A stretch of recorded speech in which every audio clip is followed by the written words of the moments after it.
1, 0. All engine running.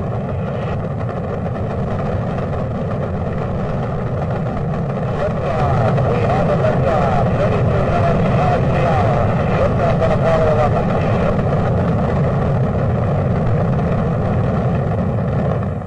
40 feet down, 2.5.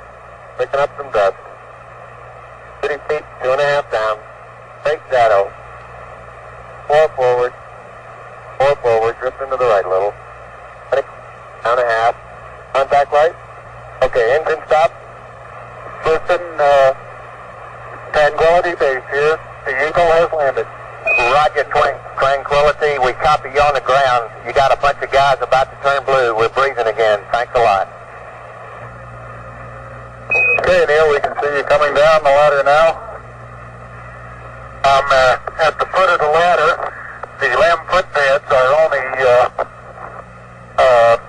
depressed in the surface about 1 or 2 inches.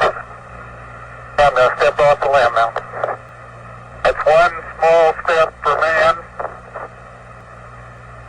1 giant leap for mankind.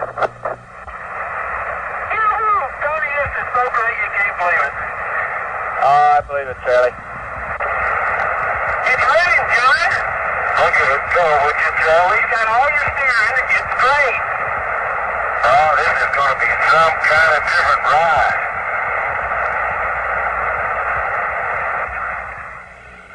Hippity hoppity, hippity hopping over hill and dale. Da da da da da da da da da da da. Hippity hopping along.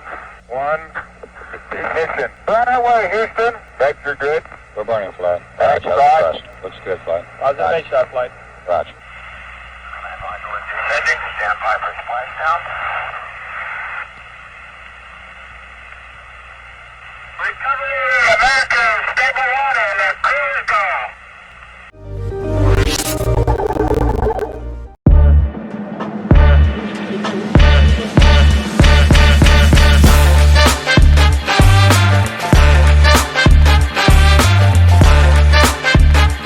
Episode number 45. The sound you just heard was from this date in history.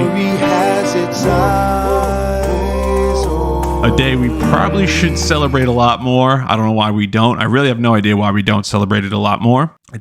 I don't know if it should be a holiday. Some kind of recognition, I feel like, should be associated with Neil Armstrong stepping foot on the moon, Apollo 11's mission to the moon, taking off from Kennedy Space Center in Florida, going 250,000 miles through space. Neil and Buzz Aldrin piloting down the lunar module, landing on the moon, proceeding to get dressed in their spacesuits and stepping on the moon.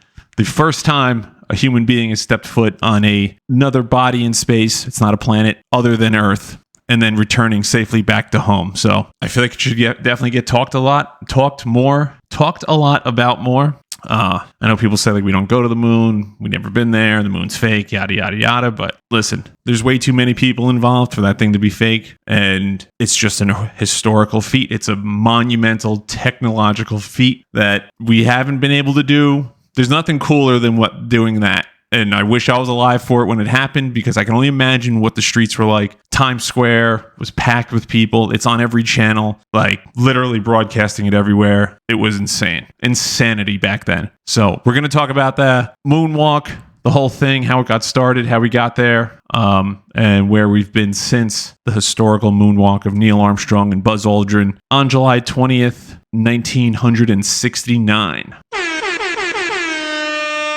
So before we get into all that, we got to start with the formation of NASA and the subsequent space race associated with it. So NASA, the National Aeronautics and Space Administration, established by Dwight D. Eisenhower, Ike, on July 29th, 1958, as a response to the Soviet Union's advances in space exploration. The launch of Sputnik, the world's first artificial satellite by the Soviet Union in 1957, marked the beginning of the space race. NASA's initial projects were unmanned missions that primarily sought to place a satellite in Earth orbit and study the Earth and space from above. Project Mercury was NASA's first major undertaking aimed at understanding whether humans could survive and function in space. Fast forward a few years, we get to the Apollo program. Now, the Apollo program, announced by John F. Kennedy, JFK, on May 25th, 1961, was a response to the Soviet Union's significant early achievements in space, including sending the first human, Yuri Gagarin, into space on April 12th, 1961. President Kennedy set a bold and ambitious goal before this decade is out of landing a man on the moon and returning him safely to Earth. The Apollo program was a huge project that required significant innovation and development in space technology, life support systems, and flight hardware. The program also saw its fair share of tragedies, notably the Apollo 1 fire in 1967 during a ground test, which resulted in the death of 3 astronauts, Gus Grissom, Ed White, and Roger Chaffee. So, fast forward, because from Apollo 1 to Apollo 11, the missions in between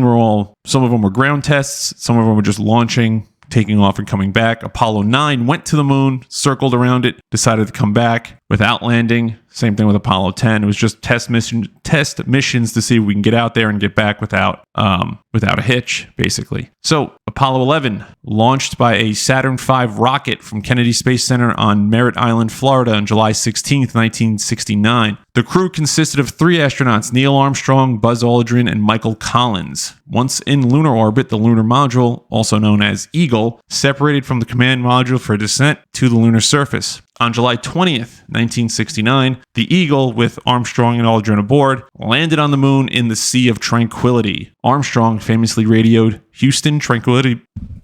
Got a little choked up there. "Houston, Tranquility Base here. The Eagle has landed." This signaled the successful completion of a risky descent.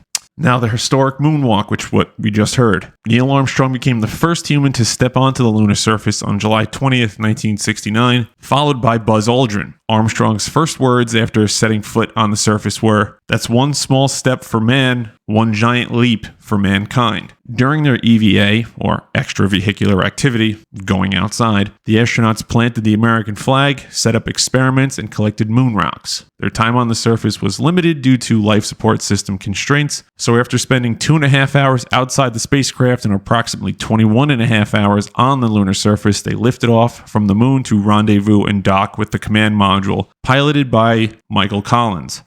Now the return to Earth. After rejoining the command module, the astronauts discarded the lunar module and began their return journey to Earth, splashing down in the Pacific Ocean on July 24th, 1969. The astronauts were immediately quarantined to ensure that no lunar pathogens had returned with them. After a period of isolation, they were declared safe, and a series of parades and public appearances followed soon after. The successful Apollo 11 mission effectively won the space race for the United States. It marked a significant achievement for humanity and laid the groundwork for further exploration, paving the way for subsequent Apollo missions and the future human space exploration endeavors. I got the burp there. The moon landing had an enormous societal and cultural impact, inspiring generations of people to pursue careers in science and engineering, and cementing the United States' place as a leader in space exploration. So, big date, July 20th, 1969, walked on the moon for the first time.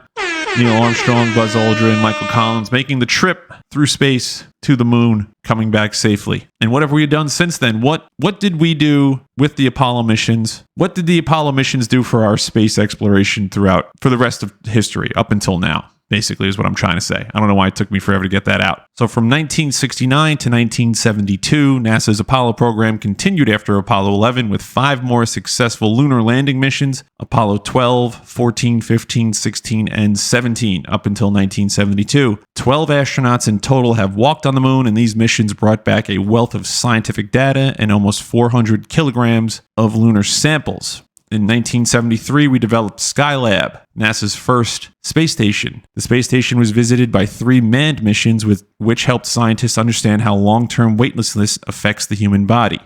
After that, we had the Apollo-Soyuz test project. This mission marked the first international human crew flight and symbolized the thawing of tensions between the U.S. and the USSR during the Cold War.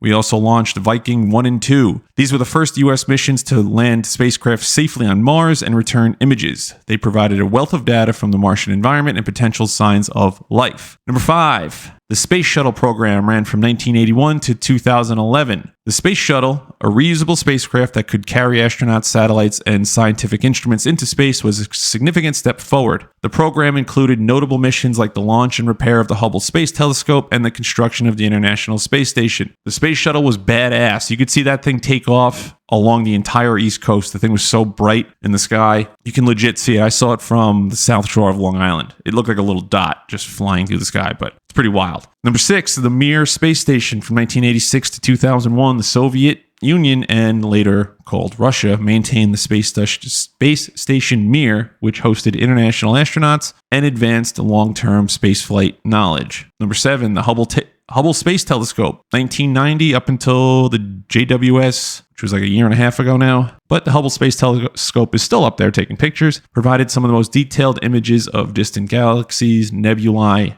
and stars, significantly contributing to astrophysics. Number 8, the International Space Station, launched in 1998 and still flying today. It's a collaborative project among multiple national space agencies, serves as a home where crews and astronauts live and work. The ISS serves as a base for exploration of the moon, Mars, and astronomical observations and medical and biological research. Pretty much it's just a lab, a big-ass living habitat with a lab in space. I think Mark Kelly was up there for like 2 years or some shit, man. It was wild. And then we have the Mars rovers, 1997 until now. NASA successfully landed 5 rovers on Mars: Sojourner, Spirit, Opportunity, Curiosity, and Perseverance. These rovers have greatly increased our understanding of the red planet. The New Horizons Pluto flyby in 2015. This mission returned the first close-up images of Pluto and its moons, providing critical data about the objects in the Kuiper Belt. Space exploration and NASA also helped launch commercial crew programs like SpaceX, Boeing, Blue Origin, Virgin Galactic, and others in a pursuit to transport astronauts to the ISS.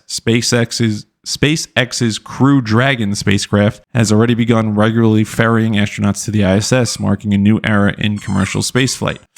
And then we also, to finish off here, the Mars mission, where we landed the rover on Mars, like I said earlier, is planned to take samples and launch back off Mars and fly back home with these samples. So we'll have actual samples, not just Brady's going wild as bear. We'll have samples from Mars in hand. We can actually touch them, not just analyze them on the planet, on the rover. We're actually going to have them on Earth if all goes well. We'll see how that goes. You never know with this kind of shit. And then in the future, we have the Artemis program, which I think got kicked back to like 2026 now. But it's NASA's next initiative to return humans to the moon, where they're set to live. They're going to have a habitat on the moon so they can live and stay there, like a permanent station on the moon, and use that as a launch pad to go to Mars, which would significantly cut down the time. Maybe not significantly, but cut it down enough, because going to the moon or going to Mars takes God knows how long, especially when it's outside of the orbit and all this astrophysics shit that I can't get into because I don't know enough about it. That's for another day. But without the start of NASA in 1958 and then actually succeeding in landing a man on the moon, none of this could be really possible. So shout out to Neil Armstrong and the scientists working in the background to make all this stuff happen. I feel like space and space exploration, not just taking pictures with like the James Webb Space Telescope and all that stuff, actual space exploration where people are going into space, the final frontier, and pushing the limits, because you can't live in space. Like if you spring a leak, it's all over. You lose power and you're headed in the wrong direction, it's over. You know what I mean? Like it's not like you can just turn around and come home. So I feel like exploring space and having explorers do it is something we can all get behind, and it kind of rallies people behind like a common goal to succeed. And it also just sparks curiosity in a lot of things. Like say we get to Mars and they're like, yeah, we analyzed the planet, said we can't breathe here, but I'm here now and I can breathe fine. You know, maybe it's just some shit we don't even know yet because we're taking it from pictures and fucking rovers and shit. So just the curiosity that comes along with it, space exploration, is always fun. So again, shout out to Neil Armstrong, Buzz Aldrin, Michael Collins for making that trek across the void to the moon and back safely. Because if that would have failed, this whole thing, I don't think we'd be where we are today in space without, if something did go wrong. So let's give it up to those 3 astronauts and NASA for making this all happen.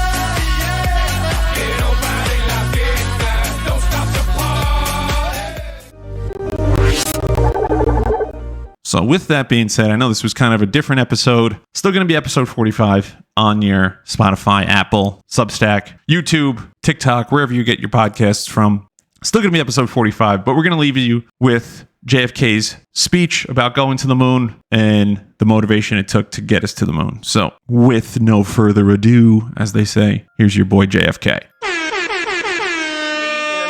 Change and challenge, in a decade of hope and fear, in an age of both knowledge and ignorance. The greater our knowledge increases, the greater our ignorance unfolds. No man can fully grasp how far and how fast we have come. But condense, if you will, the 50,000 years of man's recorded history in a time span of but a half a century. Stated in these terms, we know very little about the first 40 years. Except at the end of them, advanced man had learned to use the skins of animals to cover them. Then about 10 years ago, under this standard, man emerged from his caves to construct other kinds of shelter. Only 5 years ago, man learned to write and use a cart with wheels. Christianity began less than 2 years ago. The printing press came this year. And then less than 2 months ago, during this whole 50-year span of human history, the steam engine provided a new source of power. Newton explored the meaning of gravity. Last month, electric lights and telephones and automobiles and airplanes became available. Only last week did we develop penicillin and television and nuclear power. This is a breathtaking pace, and such a pace cannot help but create new ills as it dispels old. So it is not surprising that some would have us stay where we are a little longer, to rest, to wait. If this capsule history of our progress teaches us anything, it is that man in his quest for knowledge and progress is determined and cannot be deterred. We shall send to the moon, 240,000 miles away, a giant rocket more than 300 feet tall on an untried mission to an unknown celestial body, and then return it safely to Earth. But why, some say, the moon? Why choose this as our goal? And they may well ask, why climb the highest mountain? Why 35 years ago fly the Atlantic? We choose to go to the moon. We choose to go to the moon. We choose to go to the moon in this decade and do the other things, not because they are easy, but because they are hard. Because that goal will serve to organize and measure the best of our energies and skills. Because that challenge is one that we're willing to accept, one we are unwilling to postpone. And therefore, as we set sail, we ask God's blessing on the most hazardous and dangerous and greatest adventure on which man has ever embarked.